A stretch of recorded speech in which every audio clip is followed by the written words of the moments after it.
The ornate brass doors of Brentwick National, heavy and imposing, swung inward with a hushed sigh, admitting Lisa Hargrove into the cool, marble-tiled expanse.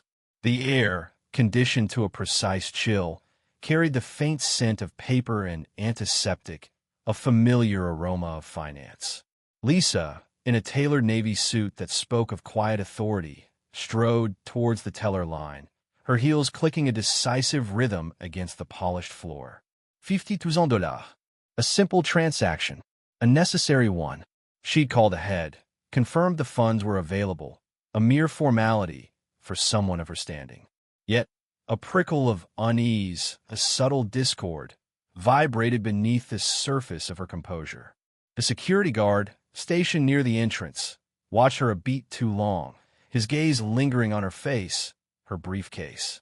A flicker of something suspicion crossed his features before he masked it with professional indifference.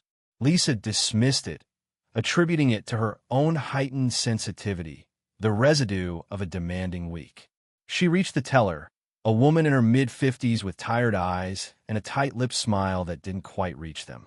"I need to make a withdrawal," Lisa stated, her voice calm and clear, $50,000 in cash. The smile faltered, the teller's fingers hovering over the keyboard. A pause, just a fraction of a second too long, hung in the air. Lisa's internal radar, honed by years of navigating the intricacies of the business world, registered the anomaly. Something was off. The teller's gaze flickered to the security guard, then back to Lisa. 50,000? She echoed, the question laced with an almost imperceptible skepticism. Yes, Lisa affirmed, her patience beginning to fray. I called ahead. The funds are available. Another pause. This one longer, heavier, pregnant with unspoken questions. Lisa felt the familiar heat of annoyance rise in her chest. This was ridiculous. She was Lisa Hargrove, CEO of Hargrove Capital Solutions. She'd moved millions through this bank. Why this sudden, inexplicable scrutiny? The teller's fingers finally began to dance across the keyboard, inputting the information with a slow, deliberate pace that grated on Lisa's nerves. "And the reason for such a large cash withdrawal?" the teller inquired, her voice now tinged with a subtle challenge. Lisa's jaw tightened. The question, innocuous on the surface, carried an undercurrent of presumption, an implication that she needed to justify her own money. She took a deep breath, reminding herself to remain calm, to avoid escalating the situation unnecessarily. "That's not relevant," Lisa replied, her tone clipped, controlling the simmering frustration that threatened to boil over. "It's a business transaction." The teller's lips pursed, her gaze shifting again to the security guard, who now stood a little closer, his presence a silent, looming weight. Lisa's internal monologue raged. This was blatant profiling. Was it her suit? Her skin color?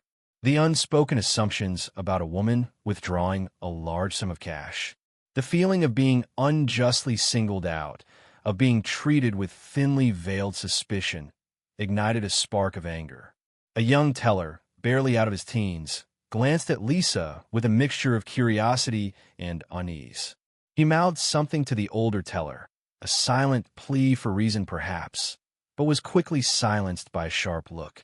Lisa caught the exchange, a small flicker of empathy warming the cold anger that was settling in her bones.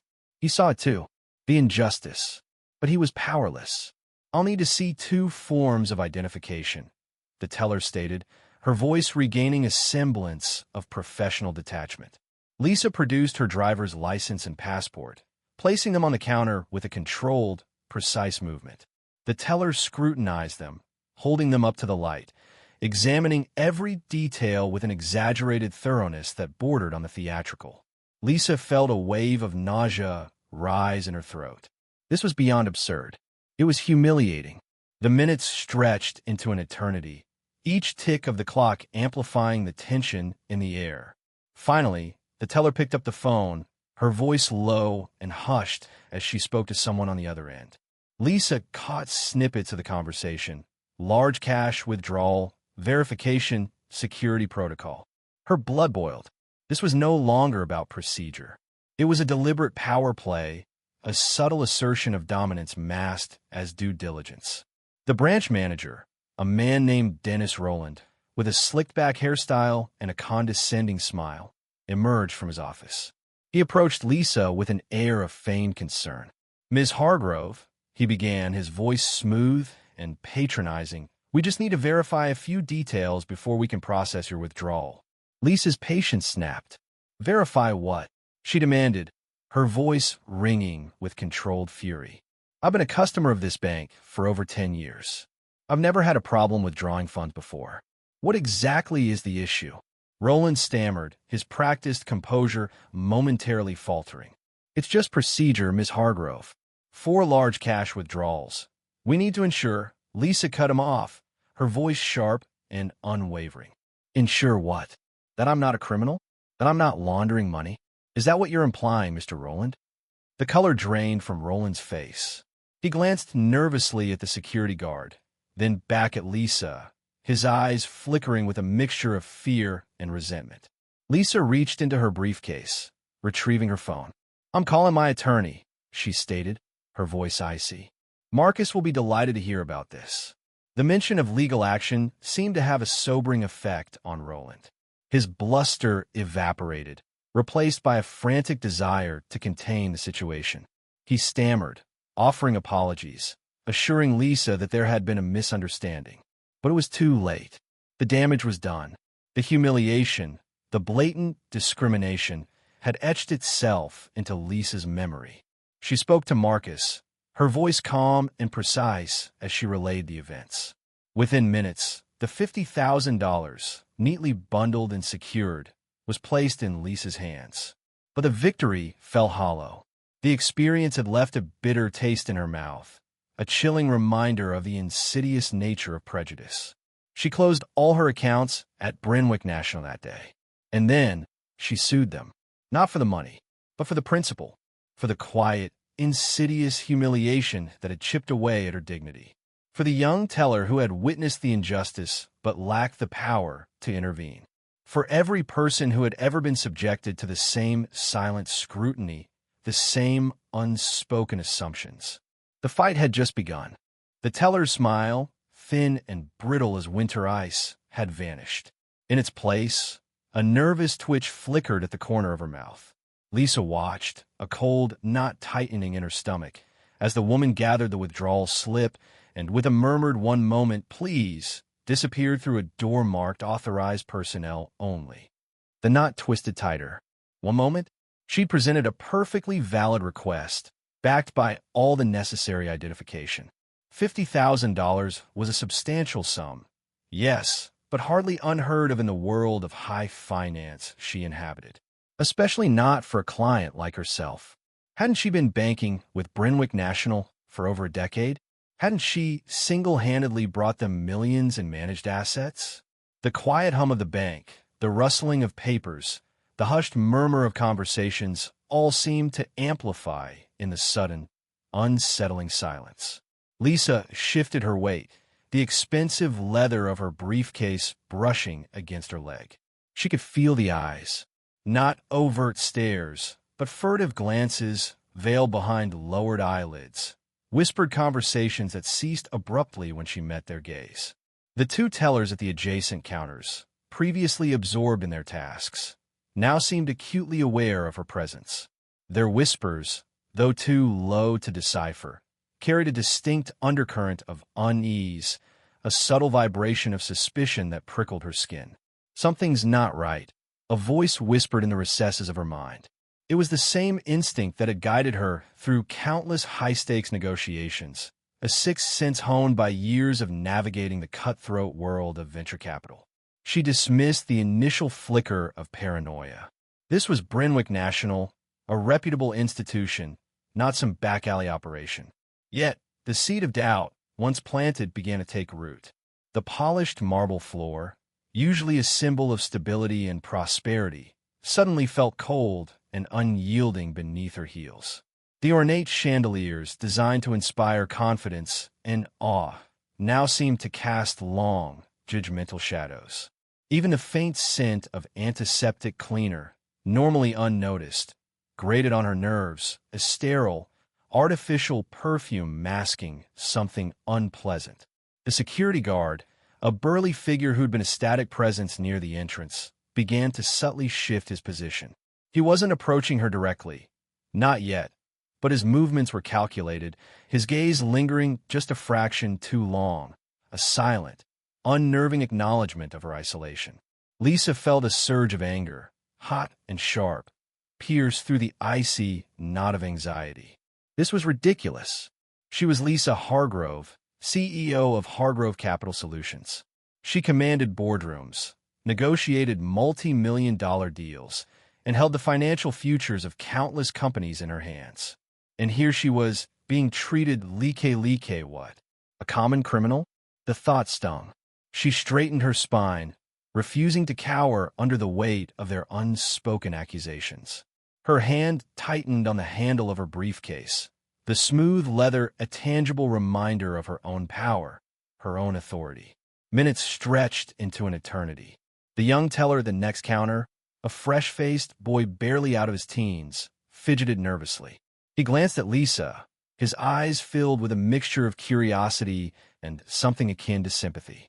He opened his mouth as if to speak, then closed it again, his gaze darting towards the closed door where the older teller had disappeared. He looked trapped, caught between some unspoken protocol and a basic sense of decency. Lisa recognized the look. It was the look of someone who knew something was wrong, but lacked the power to do anything about it. The cold knot in her stomach hardened into a ball of lead. This wasn't just inefficiency. It was deliberate, a slow, insidious erosion of her dignity, disguised as procedure. She could almost taste the bitter tang of injustice, a familiar flavor in a world where power and prejudice often intertwined. "Excuse me," she said, her voice sharper than she intended. The young teller flinched, his eyes widening in alarm. "Could you perhaps inquire as to the delay?" He stammered, I don't know, ma'am. Mrs. Peterson, she didn't say. Mrs. Peterson. So that was the teller's name. Lisa filed it away in her memory, a small piece of ammunition in the arsenal she was rapidly assembling. "Well, perhaps you could try to find out," Lisa retorted, her voice laced with a controlled steel that had silenced more than one condescending executive in her time. The young teller swallowed hard, his Adam's apple bobbing nervously. He reached for the phone, his hand trembling slightly. Before he could dial, however, the door to the back office swung open and Mrs. Peterson emerged, her face pale and tight-lipped. Behind her, a man in a crisp suit, his hair slicked back and his expression radiating an air of self-importance, followed her out. Dennis Rowland, the branch manager. Lisa recognized him from a few bank functions she'd attended. A smarmy, condescending man who clearly relished the small amount of power his position afforded him. She knew, with a certainty that chilled her to the bone, that this charade was far from over. The rhythmic tapping of her Louboutin heel against the polished marble floor echoed through the cavernous banking hall, a counterpoint to the muted hum of transactions and hushed conversations. Lisa Hargrove felt a prickle of irritation crawl up her spine. 5 minutes. 5 minutes she'd stood at this teller's window, a crisp check for $50,000 resting on the counter between them, and all she'd received in return was a series of increasingly uncomfortable glances and a stammered apology about procedure. The teller, a woman in her mid-50s with a tight perm and a pursed lip, seemed less engaged in processing the transaction and more preoccupied with studying Lisa's tailored Armani suit and the understated diamond studs in her ears. "Is she counting the threads on my jacket?" Lisa thought, the absurdity of the situation battling with a rising tide of annoyance. "Does she think I'm here to rob the place, dressed like this?" Lisa shifted her weight, the slight movement catching the eye of a security guard positioned near the entrance. He met her gaze, a flicker of something unreadable passing across his face before he turned away, ostensibly to observe the other patrons, but his heightened awareness of her presence was palpable. A cold knot formed in Lisa's stomach. This wasn't just inefficiency, it felt deliberate, a subtle, insidious form of profiling that she recognized all too well. She'd faced it before, cloaked in different guises, throughout her career. The barely concealed doubt, the veiled suspicion, the unspoken assumption that someone who looked like her couldn't possibly belong in this space, wielding this kind of financial power. She inhaled slowly, reminding herself to stay calm. This wasn't worth losing her composure over, but a steely resolve began to harden within her. She wouldn't let this slide. "Excuse me," Lisa said, her voice calm but firm, addressing a young teller at the next window who appeared to be wrapping up a transaction. He glanced up, his expression a mixture of surprise and relief. "Could you assist me, please? This transaction seems to be stalled." The young teller hesitated, casting a nervous glance at the woman beside him who was now furiously tapping at her keyboard. Her face flushed. "I'll see what I can do, ma'am," he mumbled, his voice barely audible. He opened his mouth as if to speak again, then closed it, his gaze darting back to his colleague, a flicker of conflict in his eyes. Lisa saw it, a brief flash of empathy that was quickly extinguished by an ingrained deference to authority. He was clearly caught in the middle, unwilling to challenge the established hierarchy. Before he could speak, the teller next to him slammed her hand on the counter, a sharp crack that echoed through the hushed hall. "Just a moment, ma'am," she snapped, her voice laced with a thinly veiled hostility. "We're processing your request."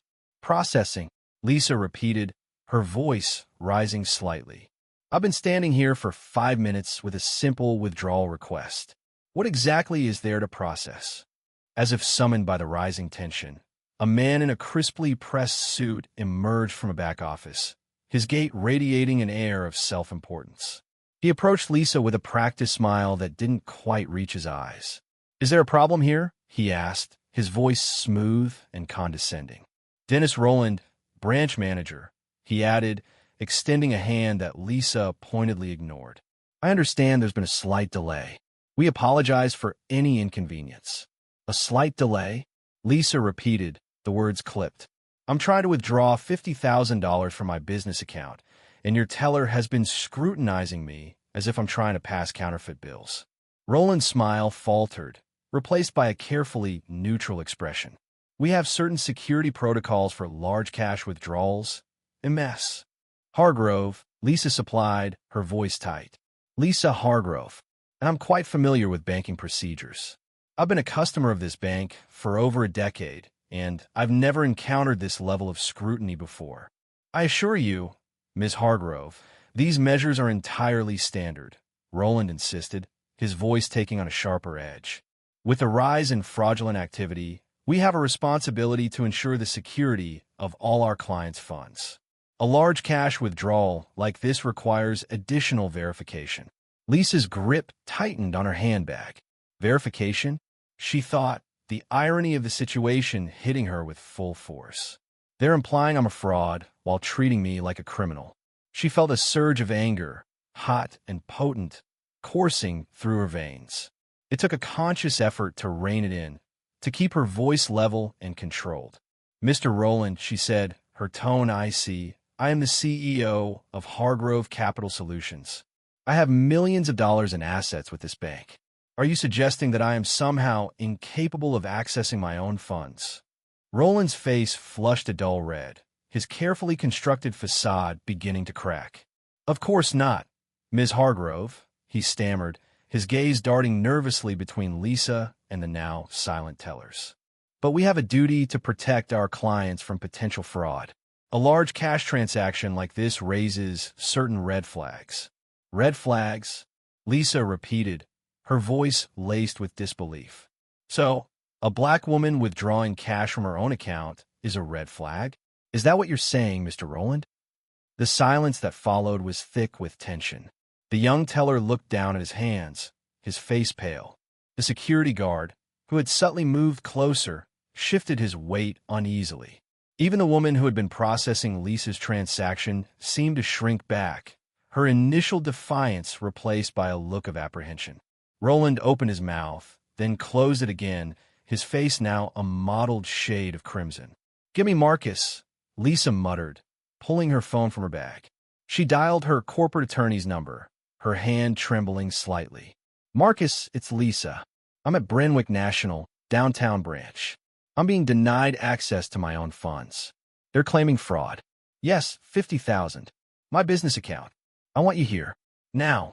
She snapped the phone shut, her gaze fixed on Roland, who was now sweating visibly under the fluorescent lights. I assure you, Ms. Hargrove, he began again, his voice strained. There's been a misunderstanding. Lisa cut him off with a wave of her hand. Save it, Mr. Roland. I'll be discussing this with my attorney and the bank's legal counsel. In the meantime, I suggest you process my withdrawal. And then I'll be closing all my... The fluorescent lights of Brentwick National Bank hummed, a dull, insistent drone that grated on Lisa's nerves. The polished marble floor reflected the light, a cold, impersonal sheen that mirrored the growing chill in her chest. $50,000. It wasn't a small sum, but it was hardly earth-shattering, especially not for someone like her. She'd withdrawn larger amounts before, without so much as a raised eyebrow from these same tellers who now seemed to view her with a mixture of suspicion and veiled disdain. The teller, a woman whose face was etched with the weariness of 1,000 tedious transactions, tapped away at her keyboard, the click of the keys echoing in the unnatural quiet. Each tap felt like a small, deliberate insult, chipping away at Lisa's composure. Why the sudden scrutiny? Have I inadvertently wandered into some Kafkaesque banking nightmare? She wondered, her fingers tightening around the strap of her handbag. Her initial annoyance was hardening into something colder, a simmering resentment that tasted like bile at the back of her throat. The air in the bank felt heavy, stagnant. The faint scent of disinfectant mingled with the metallic tang of the coins, creating an aroma that was both sterile and strangely oppressive. Lisa shifted her weight, the subtle click of her heels against the marble, another small act of defiance in this silent battle of wills. She watched the security guard, a burly figure in a navy uniform, subtly adjust his position. He wasn't looking directly at her, not quite, but his peripheral awareness was palpable, a silent, watchful presence that felt more accusatory than protective. They're treating me like a common criminal. The thought stung, sharp and unexpected. She, Lisa Hargrove, CEO of Hargrove Capital Solutions, reduced to a suspect in her own bank. The absurdity of it almost made her laugh, but the laughter died in her throat, choked by the rising tide of anger. Just a few more moments, Ms. Hargrove. The teller's voice was thin, laced with a strained politeness that did little to mask the underlying suspicion. Lisa watched the woman's fingers hover over the keyboard, the hesitation palpable. What are they waiting for? Divine intervention? The thought flickered through her mind, dark and bitter. She could feel the weight of the security guard's gaze, a tangible pressure on her back. The silence stretched, each second amplifying the unspoken accusations hanging in the air. Dennis Roland, the branch manager, a man whose tailored suit and slicked-back hair seemed to scream self-importance, emerged from his office. He approached the teller, his expression a carefully crafted mask of professional concern. Lisa watched their hushed exchange, her intuition screaming that this charade was far from over. A muscle twitched in her jaw. She'd wasted enough time. This is ridiculous, she said, her voice cutting through the hushed atmosphere of the bank. The heads of several other customers swiveled in her direction. A flush of heat crept up her neck, but she held her ground. Why am I suddenly being treated like I'm doing something illegal? Roland turned to her, his smile thin and brittle. We're just following standard procedure, Ms. Hargrove. Large cash withdrawals require certain security measures. His words were smooth, practiced, but Lisa saw the flicker of something else in his eyes, a hint of unease, perhaps even fear. He knows he's crossed a line, she thought, a grim satisfaction settling in her stomach. Standard procedure? I've made similar withdrawals before without this performance. Lisa's gaze swept over the teller, the manager, and the watchful security guard. You're profiling me. The words hung in the air, sharp and accusatory. Roland opened his mouth to protest, but Lisa cut him off. Save it, she said, her voice cold and sharp. I'm calling my attorney. She reached in her bag and pulled out her phone, her fingers moving with a decisive swiftness that betrayed her growing fury. She dialed Marcus' number, the familiar ring tone a small, reassuring sound in the increasingly hostile environment. Marcus? It's Lisa. I'm at Brynwick National, downtown branch. They're refusing to release funds from my business account. $50,000. Claiming security concerns. Yes, profiling. Exactly. I need you to get on this immediately. She relayed the details of her situation, her voice clipped and precise, each word a carefully aimed dart.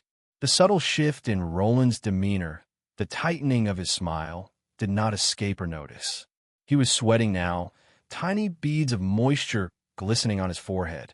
The teller avoided her gaze, her fingers nervously fidgeting with the edge of her keyboard. As Lisa spoke to Marcus, outlining the next steps, a strange calmness settled over her. The initial surge of anger had receded, replaced by a cold, calculating resolve. This wasn't just about the money anymore. This was about principle.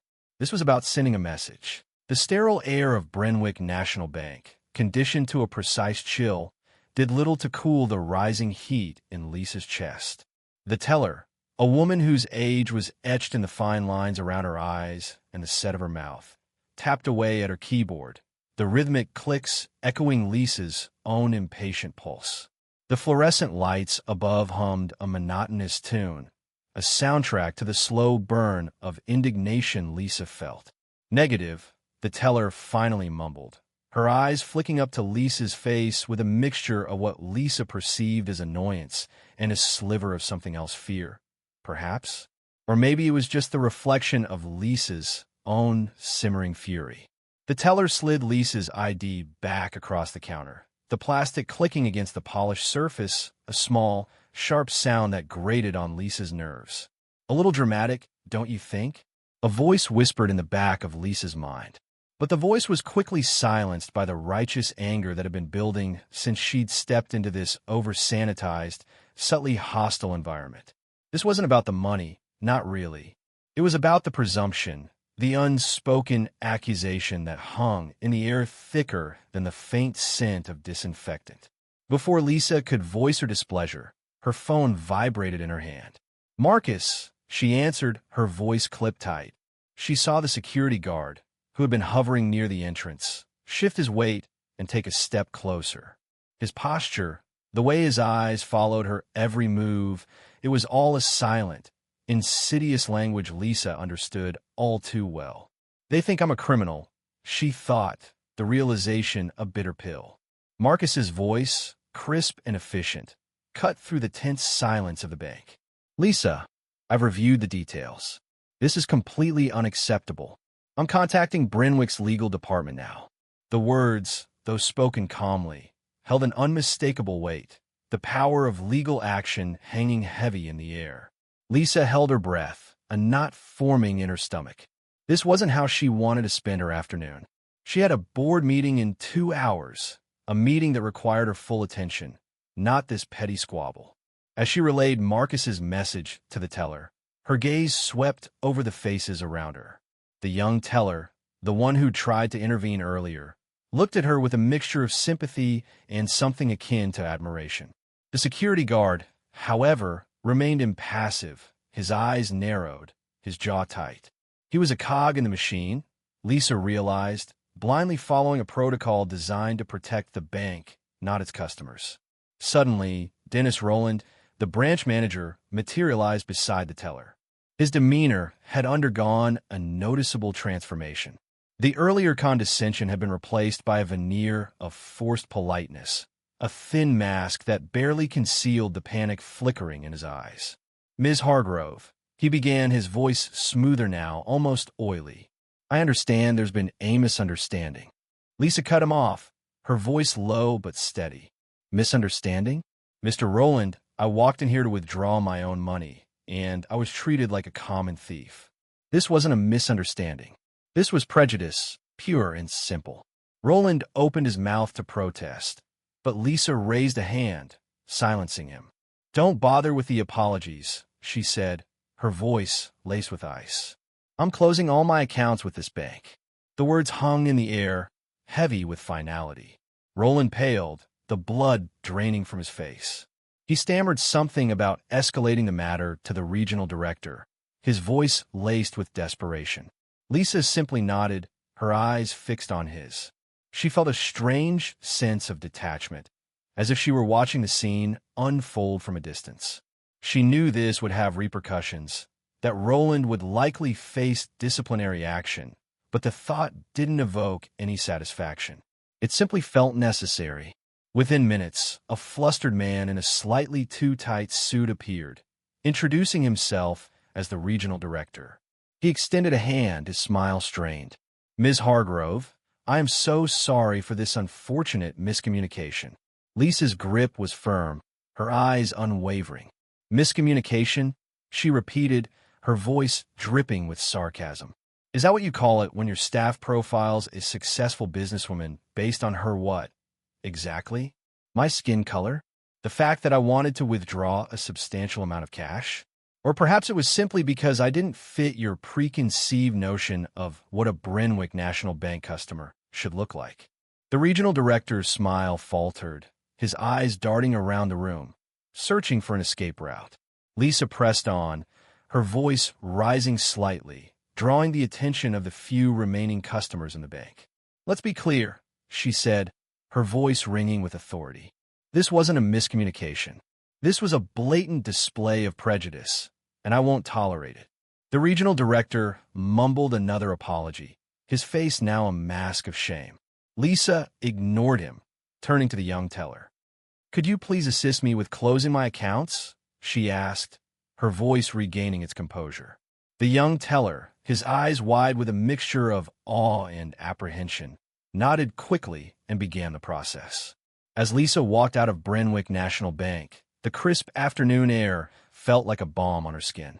The weight of the confrontation settled in her stomach, a dull ache that reminded her of the insidious nature of prejudice.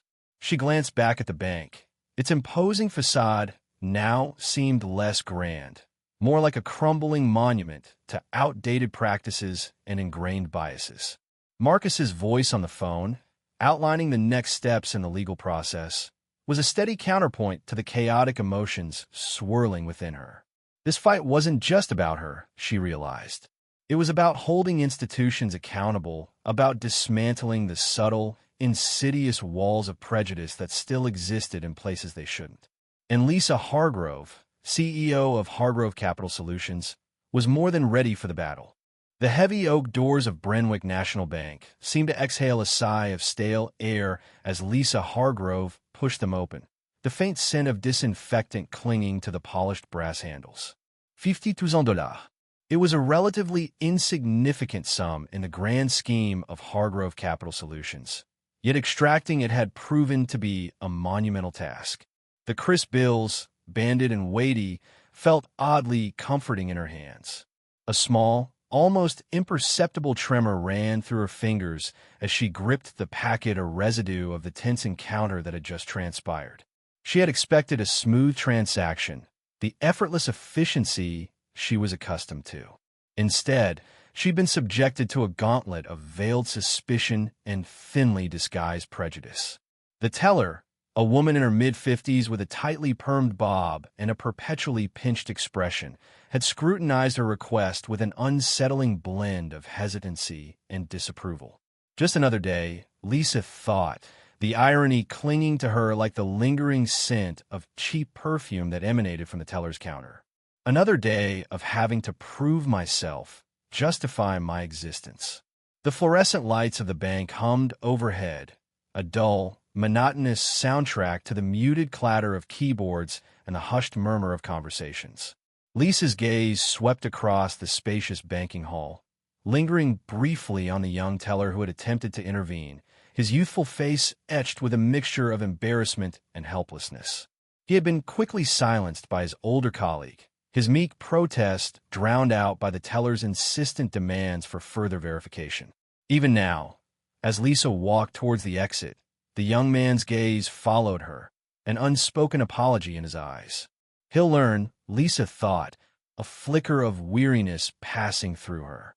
He'll learn to swallow his conscience, to blend in, to become another cog in the machine.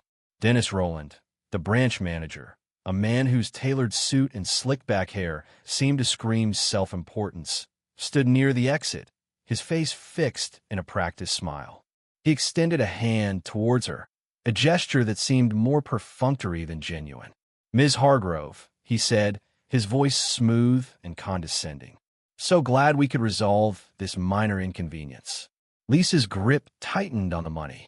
The term minor inconvenience grated on her nerves. It was a dismissive label that attempted to minimize the blatant discrimination she had just endured. "Resolve," Lisa echoed, her voice laced with ice. "You seem to misunderstand. This isn't resolved." She paused, letting her words hang in the air, the silence amplified by the hushed atmosphere of the bank. "This is just the beginning."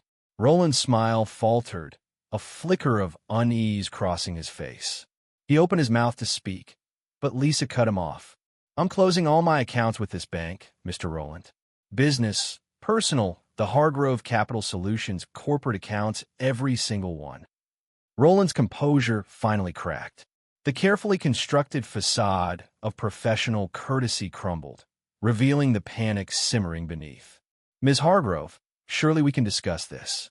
Perhaps there's been a misunderstanding." He trailed off, his words losing momentum under Lisa's unwavering gaze. "There's been no misunderstanding, Mr. Roland," Lisa stated, her voice low and controlled.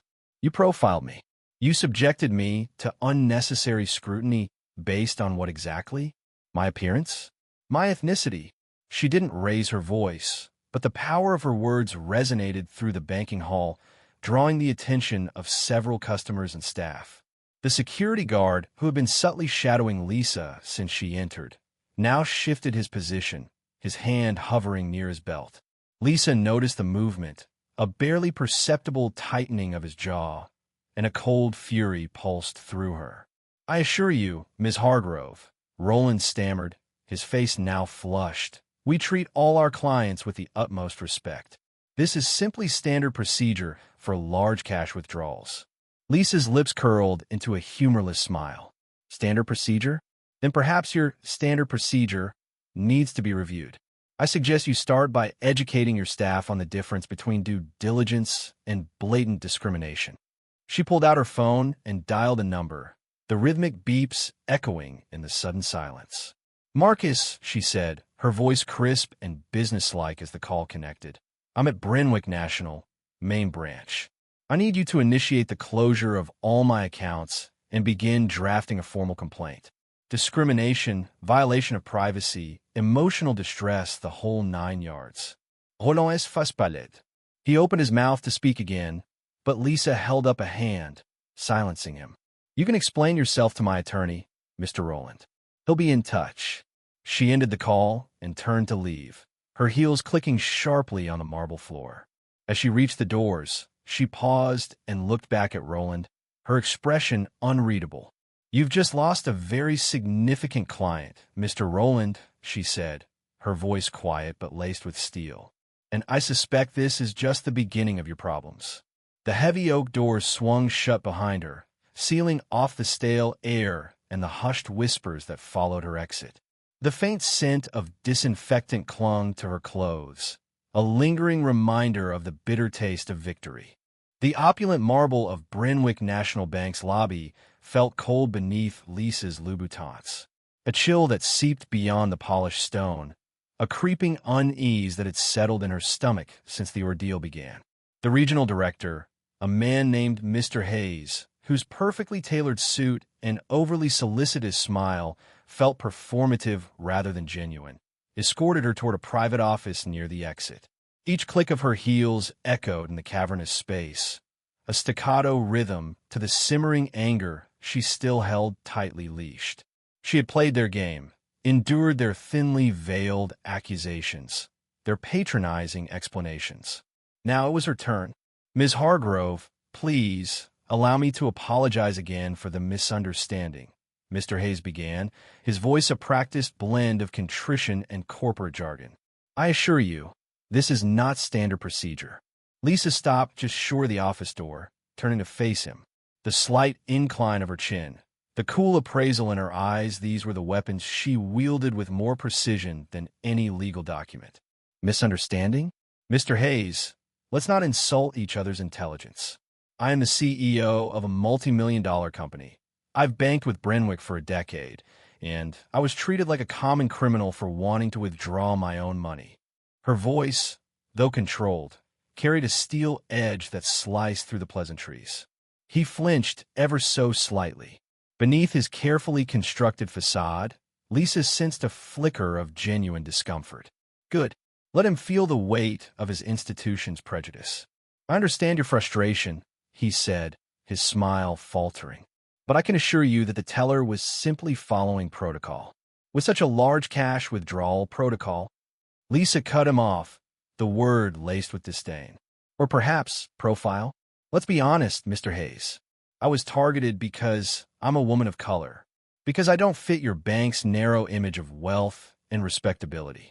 A muscle twitched in his jaw. He opened his mouth to speak, but she raised a hand, silencing him.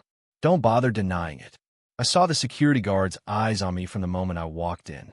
I felt the teller's hesitation, the manager's condescending tone. It's a script I've seen played out before, though rarely with such blatant disregard for basic decency. Inside, a voice whispered, "Don't let them see you crack." Years of navigating the cutthroat world of finance had taught her the art of emotional control, the power of calculated restraint. But beneath the surface, a torrent of frustration raged.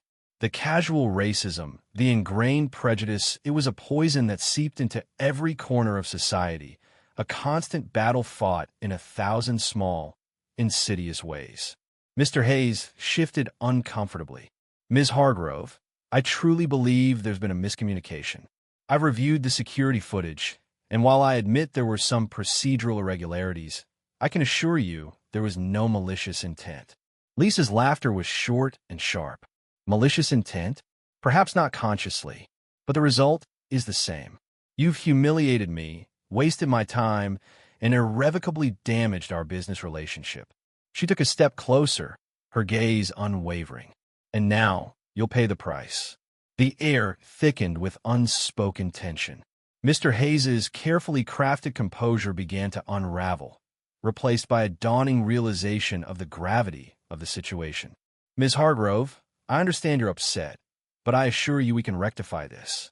We can offer you complimentary services, increased interest rates, rectify it. Lisa's voice was low, almost a whisper, yet the power it held was undeniable. You can't rectify prejudice, Mr. Hayes. You can only acknowledge it, and then attempt to mitigate the damage. She turned and walked towards the exit, the rhythmic click of her heels echoing her resolve. I've already instructed my attorney to initiate legal proceedings. And as for my accounts, consider them closed. Every single one. Mr. Hayes followed, his voice now laced with genuine panic. Ms. Hargrove, please reconsider. Hargrove Capital Solutions is one of our most valued clients. Losing your business would be a significant loss. Lisa paused at the exit, the sunlight streaming in from the street, painting her silhouette against the cool marble. She turned back to him, her expression unreadable. Then perhaps you should have thought about that before treating your valued client like a criminal. He stood there, speechless, watching as she walked out into the bright afternoon. The weight of his mistake, the impending fallout from her actions, settled heavily on his shoulders. He knew, with a sickening certainty, that he had grossly underestimated Lisa Hargrove. He had mistaken her composure for weakness, her politeness for submission. And in doing so, he had not only lost a valuable client, but also exposed the deep-seated prejudice that festered within his institution. Outside, Lisa took a deep breath of the fresh air. The city sounds a welcome contrast to the stifling atmosphere of the bank. Marcus, her attorney, was already on the line. His voice, calm and efficient, was a balm to her frayed nerves. Everything's in motion, Lisa. We'll hit them hard and make sure this doesn't happen to anyone else. A flicker of a smile touched Lisa's lips. Justice, she knew, was a long and arduous process. But today, at least, she had won a small battle. A battle not just for herself, but for every person who had ever been judged by the color of their skin or the cut of their clothes. As she walked away from the bank, the sun warm on her face, a sense of quiet resolve settled within her. This, she vowed, was only the beginning.